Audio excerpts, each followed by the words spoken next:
kayu. Kulit kayu itu banyak macam-macam kulit kayu. Ada genemo, ada pohon lain juga. Ambil terus dikuliti, direndam dengan dalam air, kupas, terus kasih pukul-pukul dia sampai dia halus. Itu kita jemur dan pintal. Terus dari pintal itu sudah sebanyak mungkin kita bikin 8 ini. Itu baju rompi, baju noken kulit kayu. Baju noken kulit kayu. Iya. Ini pembuatannya cukup lama. Dari bahannya kalau kita dapat cepat, boleh bisa 1 bulan itu habis kalau baju. Itu kalau baju.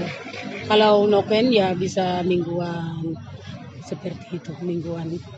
Terus kalau kayu kulit kayu ini itu warisan orang tua.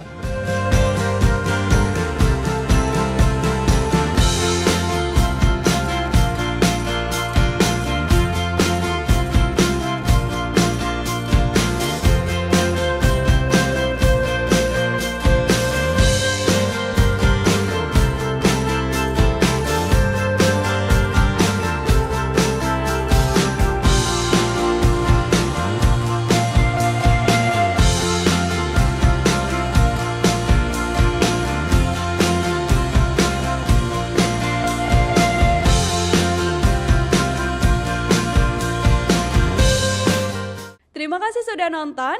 Jangan lupa like, subscribe, dan share ya.